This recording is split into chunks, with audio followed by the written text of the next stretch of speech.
কি রে, কি হয়েছে নাকি? এত মন খারাপ কেন? ভাই আমি কি না করছি তার জন্য, তুই বল।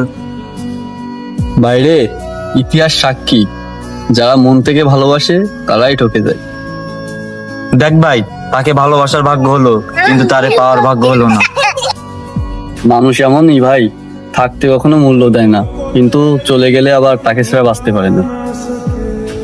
ভাই আমি তাকে নিজের চেয়েও বেশি ভালোবাসি, কিন্তু সে বোঝে না। দেখিস সে আমার জন্য একদিন কাঁদবে, সেদিন সে আমাকে আর পাবে না। ভাই আমি যদি মরে যেতাম তাহলে আমার যন্ত্রণাটা একটু কমতো। এইসব তোর মুখ থেকে কি শুনি? আর জন্য এমন কথা কখনো না শুনি, মনে থাকে জানো। কি করব ভাই, তাকে ছাড়া তো আমি থাকতেই পারতেছি না। থাকতে না পারলেও কিছু করার নেই, তোকে থাকতেই হবে। কেন জানিস? বন্ধুদের জন্য।